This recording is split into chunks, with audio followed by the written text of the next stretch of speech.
The way I like to think about go-to-market strategy in really basic terms is imagine you've baked this amazing cake, which is your product. But now you need to decide who gets the first slice, how you'll serve it, how much will you charge for each piece.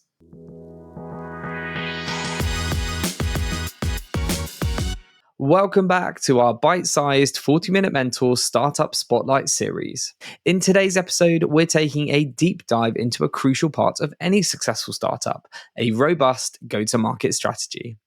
To help us dive into the ins and outs of what makes a successful go-to-market strategy, we're joined by a great friend of mine and JBM's, Tarun Gidoomal. Tarun has an enviable CV working with some of Europe's most notable tech scale-ups, including NextJump, where he led its international expansion to reach £3 billion worth of GMV, and most recently at Ankorstore, where as UK GM, he established its footprint in the UK as it became one of Europe's fastest growing tech unicorns. Aside from scaling businesses, Tarun is deeply passionate about scaling culture and helping people achieve their full potential.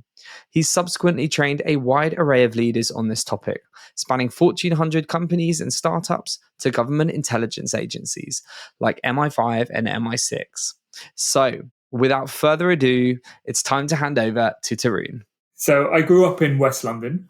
My parents ran a literal mum and pop fashion wholesale business in Whitechapel. So a lot of my weekends were spent at their business in East London. And unfortunately, I lost both of my parents through illness early on. So by the time I was 12, I lost my father and my mother. And my life, as I had known it, was uprooted. And I moved to Dubai to live with my grandparents and my uncle. I was very fortunate because I had so much family that wanted to and did step in to raise me. And I guess my upbringing shaped me for better and for worse, right? It taught me resilience. It taught me to look after myself. It gave me a single-mindedness. And ultimately, it taught me that I can overcome any setback and that you grow most through challenge. But also, having lots of family who stepped in really did instill the importance of community, of family, and the importance of having each other's backs, particularly when times are hard. So I started my career at a company called NextJump. Our core product was Perks at Work. And for much of my time there, I was there for over 10 years. I spent running our UK business and helping us scale globally. We were actually headquartered in New York, so I ran the business outside of America. And we went through a phenomenal journey. We grew from early stages to a $3 billion marketplace in a period of about 5 to 7 years.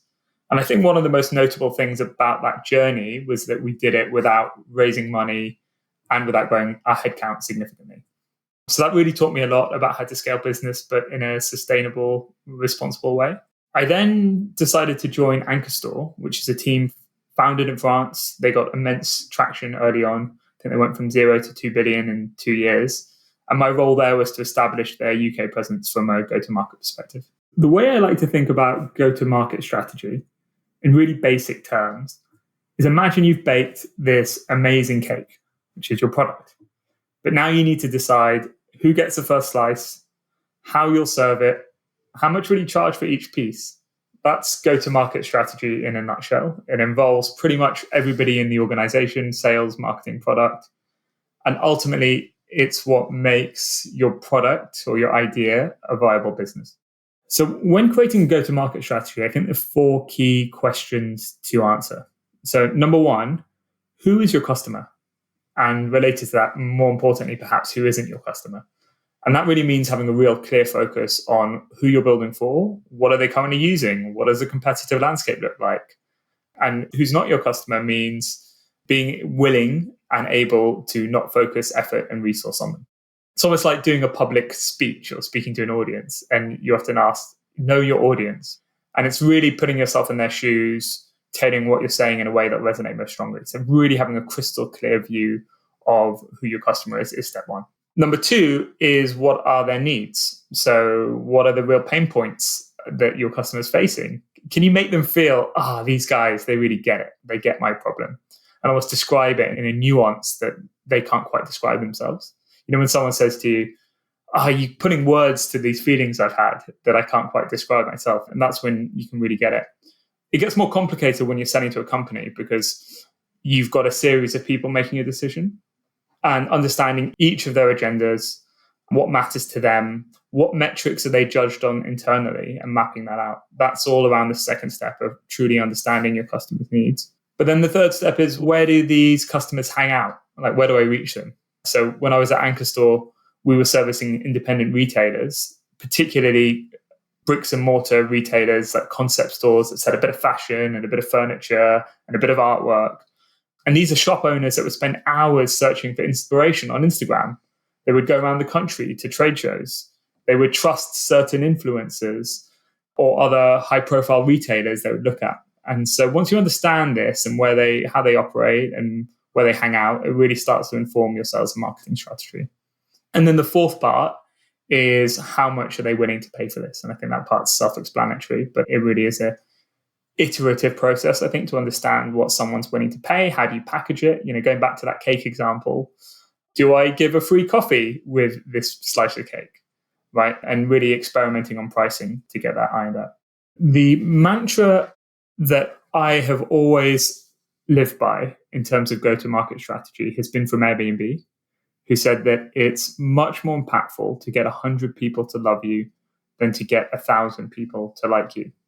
And I think that's true particularly early on, where large markets have real high competition. And if you look back at time, almost all successful tech companies have started with the premise of getting a small group of people to love you before expanding too quickly. So Facebook started with Harvard, Amazon started with books, eBay started with Pez dispensers and Beanie Babies, Airbnb focused on New York once they left from San Francisco.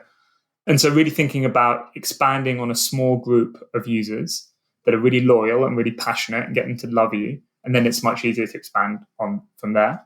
And you can constrain that in a number of different ways, right? So it could be a specific user segment, it could be a location, it can be a vertical. And that's really informed how I think about go-to-market strategy. Early on when I was at NextJump, we realized we were a perks platform. We sold travel, we sold groceries, we sold everything on this marketplace. And we realized that our most loyal users loved cinema tickets. They just loved it. So we thought about, how do we create a cinema ticket experience that would really resonate with them? So they're buying cinema tickets, they're often in the queue for the cinema. So we could create a really great mobile experience, was really important. We could add on popcorn vouchers and kids tickets. And we really focused on these loyal group of users that love cinema. And that became so successful that just grew and grew. And I think by the time I left, we were selling almost 6% of all cinema tickets sold in the UK was through Perks at Work. So this mantra of getting 100 people to love you instead of 1,000 people to like you has really been influential in how I think about go-to-market strategy. So the first mistake that I've made is a phrase called "be ready to kill your darlings." And that's actually taken from book writing. And the idea is that if you write a book, you put all of this thought and effort into a specific character, but sometimes that character doesn't work. But you feel too committed to that character to let them go. And I've definitely done that before in go-to-market strategy, where you have a really good, or you think to be a good idea, and you have a lot of conviction in that idea, but you're willing to kill it early if it's not working, right? And sometimes when I haven't, we end up wasting time and resource and money on the wrong thing. So I think that's one thing, be ready to kill your darlings. The second thing and lesson I've learned is copying and pasting doesn't always work. So when I was at Ankorstore, we had a playbook that worked in France, but just copying and pasting and translating that over to the UK didn't work. The UK had its own nuances. There was Brexit. We had more online retailers in the UK than continental Europe. There were all these nuances that we really needed to understand and iterate on to make our go-to-market work. So it's not a one-size-fits-all strategy. And the third thing I would say is, don't try and be everything to everyone. So what I was saying earlier, that being really hyper-focused on a specific group of customers has been really important. And some customers can actually be bad customers. So they might generate top-line revenue, but are not super profitable. And also just servicing those customers can dilute your focus for you and your team. So I think those three principles have really been mistakes I've made, and I think are really important to understand for go-to-market strategy.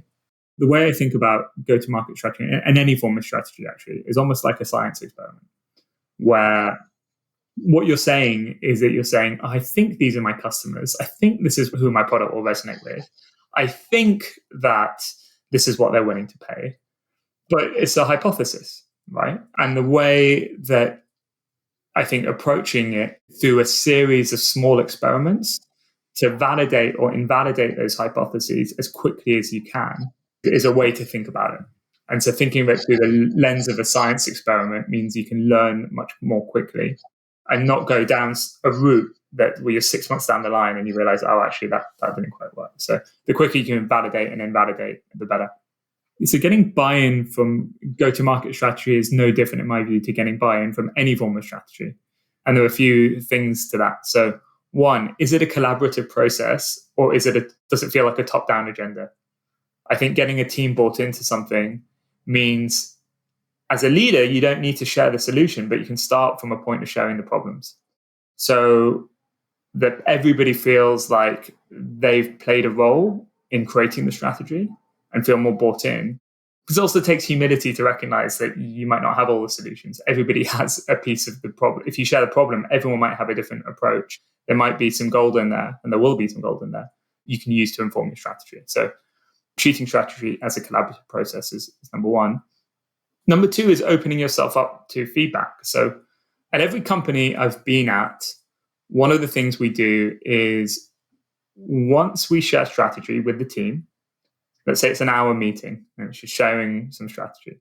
10 minutes before the meeting is due to end, we stop and everybody can give feedback to me or any leader who's presenting strategy about what they think about the strategy. And that feedback is done in silence, it's done virtually, it's done anonymously. And that's important because you're trying to get the truth. You want people to say what they're really thinking. And it's recognizing that each team member might have a piece of the puzzle. Customer service rep might be thinking, if we launch like that, it might trigger this consumer and something we might not have considered. So opening yourself up to feedback is really important as well. And lastly, I think one of the things I've had to recognize on buy-in is that sometimes you might not get 100% of people on board because you're hiring probably diversity of thought. And not having 100% buy-in is okay sometimes. Particularly if it's new or if it's bold, there will be skeptics. Jeff Bezos, Amazon, always used to say that a phrase of disagree and commit. And that's something that has always rung true for me as well, which is to say that sometimes we disagree and that's okay, but let's commit. Let's see if we can make it work. And if not, we'll change course. When fostering great culture, I think there are a few questions that can be a good litmus test for the strength of culture. So one question, how often do you hear, that's not my job? Second question is, how much finger pointing is there at other teams when performance isn't going well?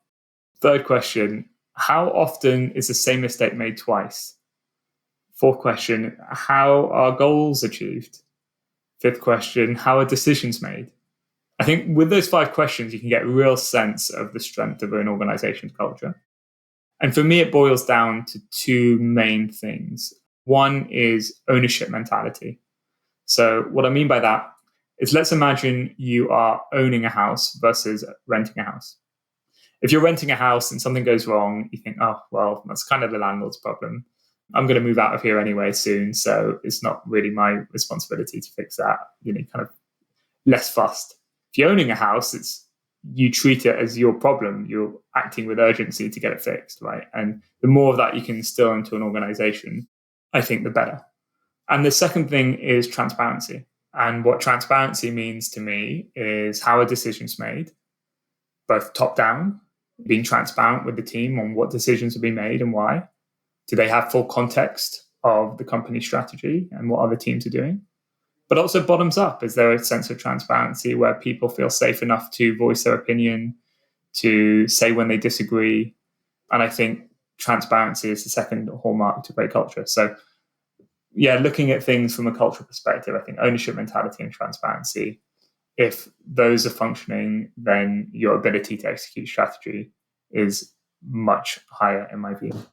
Probably the most impactful piece of advice I got early on in my career was someone said to me, Tarun, you need to grow where you're planted.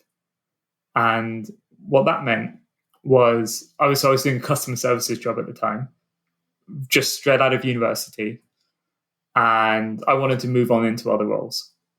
I wanted to join the sales team. I wanted to have more responsibility. And they said, grow where you're planted. And what that meant was that whatever job you're doing, if you can really excel in that role, you'll go far, particularly in a startup and a scale up, because things are moving really quickly. What that piece of advice did for me was it forced me to start thinking like a CEO. So when I was doing that customer services job, how would the CEO view this role? If the things I'm doing today, do I need to be doing them? Are they actually most impactful for the company? Is there other things I should be doing that I could put in place that would save other people time or save the company money? It just forced me to think about things in a different way. And once I started to do that, I think it led other people to believe, oh, well, Tarun can do it on this role. Maybe we'll start to give him more responsibility. And that attitude and that advice was really impactful for me. And certainly I would encourage people early on in their careers to think about too. In fact, even when I hire people now, I'll often look at how they do the kind of perceived small tasks. So there's a story of, I remember we hired someone and she was in sales a fair while ago now. And we were hosting an event and we needed people to chip in to just help running the event. And one of the roles we needed someone to do was to order breakfast at the event. So fairly low level task. A lot of people might think about that task and think, oh, that's kind of below my pay grade. I wasn't brought in to order breakfast. Right? That's kind of not my job. The woman we hired, she did such an amazing job at breakfast to the point where all the attendees were like, who'd been to our previous events, were like, this breakfast is a massive upgrade to what you've done previously. And from our perspective, it was done at much lower cost, right? So it was like noticeably a higher standard. And what that led me to believe with her was that, wow, she can apply such high standards on this role. Why don't we give her more responsibility? I think that in startups, you get more exposure in startups. It's a reason people move into startups, or one of the main reasons. The opportunity for growth is higher. But treating every job as an opportunity for growth, an opportunity to prove your worth, I think can get you really far. I think one of the things for burning out is thinking of it through the analogy of working out. Right? You put your body under stress, but then you need to recover. And if you're not recovering well enough, then you're going to burn out, right? And you're not going to see results. So I think in balancing stress and recovery means different things for different people. For me, it means going to the gym. It means spending time with my family and my friends. I think so. Just balancing rest and recovery is really important. But two, things are very intense at startups, or they can be very intense at startups and scale-ups. And the reality is you're probably going to spend more time working where you work than anywhere else. And so for me, I've always been very selective about the companies I join and thinking I'm joining a cause, not just a company. And that gives me motivation intrinsically in what I do, but also choosing the environment. So who am I going to be working with? What are the people like? What's the culture like? And I think those are two really important decisions for thinking about burnout, because if you feel really motivated by where you work and what you're doing, and you're around people who you want to be around, then it makes it much easier to manage with the hard times. My advice for anyone who feels overwhelmed is to find a work spouse. And what I mean by that is when I was at Next Jump, I co-ran the business with someone called Kevin. And Kevin is completely different to me. He sees the world differently. We have different strengths. We have different weaknesses. We challenged each other. We gave each other a fresh perspective. And he was my work spouse. Like our respective wives call it, Kevin and I, our work husband and wife. And the reason is because leadership is lonely and decision-making is hard. And so having somebody who you can navigate difficult decisions with at work has been really impactful for me. And I've always tried to find that with who I work with, someone that I can open up to and they can open up to me, and we can navigate ambiguity together. Makes it feel slightly less alone.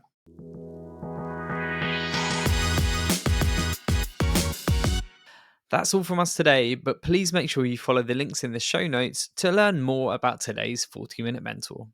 And if you have any recommendations for future guests, why don't you drop our head of marketing and 40-minute mentor producer Hannah a line on hannah@jbmc.co.uk.